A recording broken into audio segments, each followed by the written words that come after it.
What's up, junkies? Welcome to this week's upload. Today, we're just basically sorting out some more issues with the S13. I got it pretty dialed in for the most part, but we're still having a little bit of hiccup here and there. Hopefully, we'll be able to hit the next drift event. I'm not sure if it's, I think it's 2 weeks from now. That should be fun. I'm so excited to get back out there. I've been itching to go back out there. It's been over a year since I've been out, and I miss everybody's faces. I miss being out on the track, the smell, just the whole overall vibe of the Evergreen Speedway out in Monroe. Got a lot of awesome people there that run the show. Derek actually was able to make it out with his new angle kit on his JZX 100. He wasn't able to pick up the camera that I left for him because he was busy and didn't go this way to the track. He actually went while I was on vacation, and he did an absolutely amazing job out there. It was a wet track day, so it was nice and smooth because his car's more of a boat and he doesn't have as much horsepower, but he's working on it, trying to tune things in. But it was a really good shakedown day for him.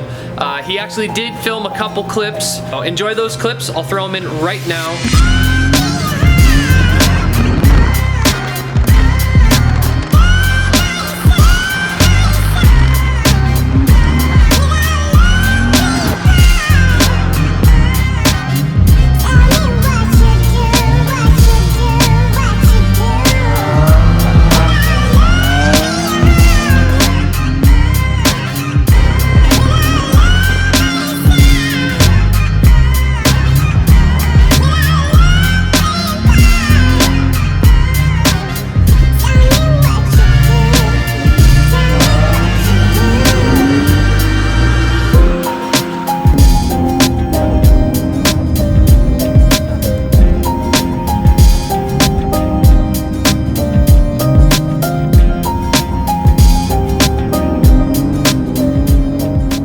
Stoked for Derek.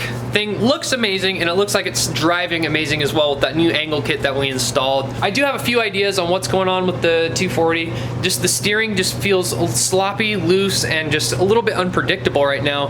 And I have welded this spot before. I'm wondering if I might have to do it again, or possibly weld one of the nuts, or just tighten it for the what is it called? The tension rod bracket. It just feels like there's a bunch of slop there. Also, really quick before I get started, if there's anyone in the Pacific Northwest area that has an S13 front crash bar, I am in dire need of it. I've been riding dirty like this with none for far too long, and now I have no excuse because I can run the OEM one. I couldn't run the OEM one with, I mean I could, I'd have to cut it up quite a bit, which would be fine. Anything's better than nothing. But with the front mount intercooler, I wasn't able to use the stock one, so I gave it to somebody else, and then that car's gone, blah, blah, blah. I just don't have one. And now that I have the KA up there with no front mount intercooler, I have plenty of space to put the new one on, so no more excuses at this point.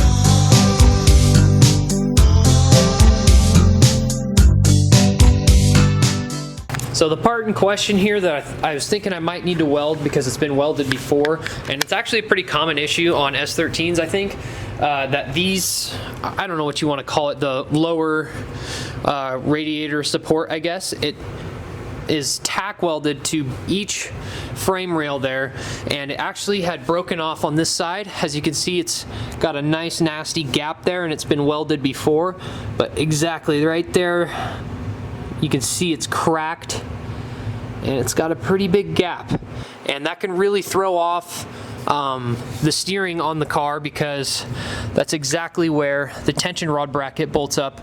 And if the tension rod bracket has movement, then your control arm's gonna have movement, your tension rod's gonna have movement, and that's no bueno. This side is in a lot better condition, but as you can see, I mean, you know, there's some questionable spots, but it's a lot better than the other side.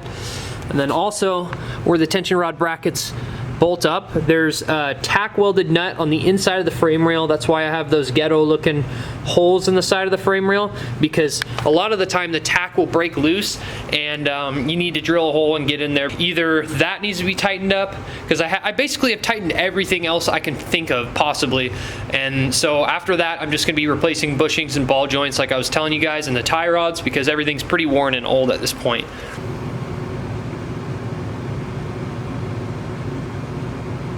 Climb under here, you can see where it's been previously welded, and it's all, sorry, let me put the light down. I don't know if y'all can see this. Those welds are a little doo-doo, don't judge, all right?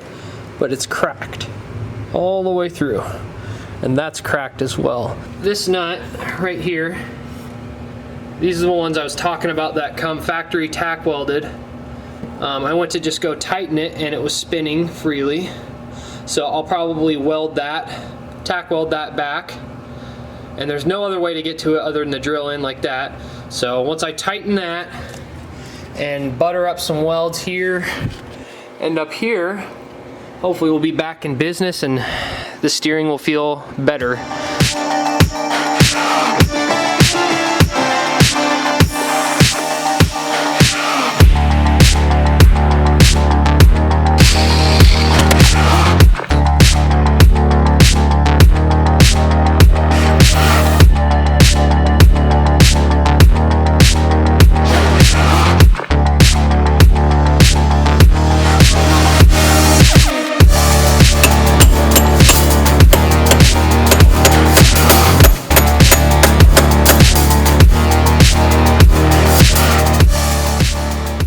Seems like we got things close enough to where I can start tack welding them down. I might add a little plate, stitch up that crack there, and then add a plate to add some more support, weld all that stuff together, and cross our fingers that it helps. I mean, anything's better than what I have now because this stuff is not looking good. Small update, I got the metal grinded down and pounded to where it should be okay to weld. I'm gonna grind down that spot up top a little more, and then I'm gonna run some practice welds on a little piece over here, because if you guys haven't welded on an old Japanese car before, it burns through really quickly. So I'm very nervous about that because I have very little to none of welding experience. So I'm gonna run a few test passes on this, cut out a piece of it. It's an extra piece that I've had for a long time that's all busted up. So I'm gonna cut a piece out, weld that to the bottom end, and then I'm gonna tack weld everything else and just hope that I don't burn through. I'm not nervous at all. You're nervous. I'm not nervous. I'm not nervous.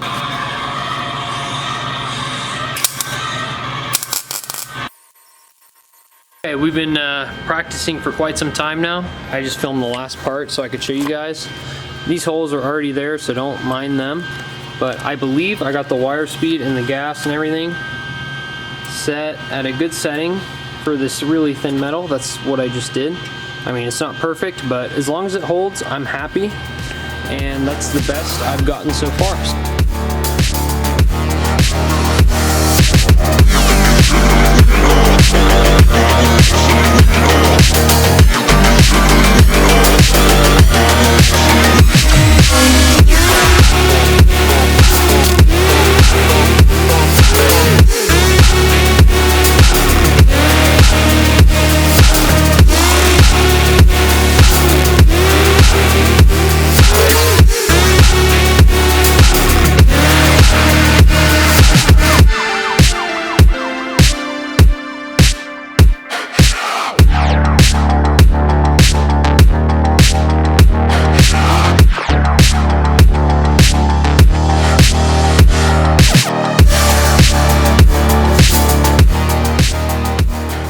Alright guys, it's the next day of course, because this seemingly short project, which was supposed to be like 15 minutes or so, turned into many hours of me just screwing it up, grinding it down, screwing it up, grinding it down. So this is what we're looking like.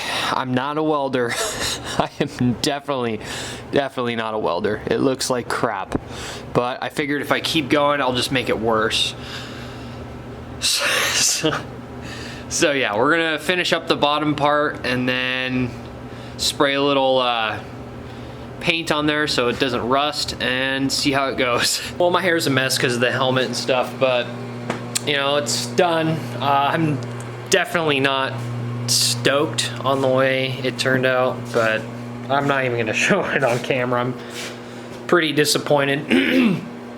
It's either, I don't know what the problem is, especially in that corner upside down trying to weld. I definitely give props to welders out there and people who build cages, because that is not easy. I'm just gonna give it a quick spray paint over all the welds so that they don't rust up immediately, and then I think we should be good to go for a test drive and see if one, the welds hold up, and two, if the problem's fixed. Another thing that's worth pointing out that leans towards the importance of having a front bash bar is the jacking point. I believe that a big reason why this part of the structure keeps getting weak is because I'm constantly jacking from the tow hook, which probably isn't proper. So another reason to get a bash bar.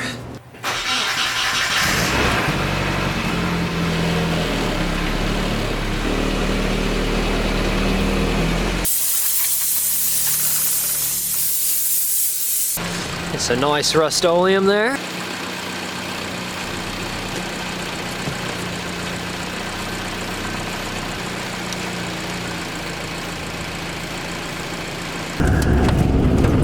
Alright, so we're on a test spin really quick, and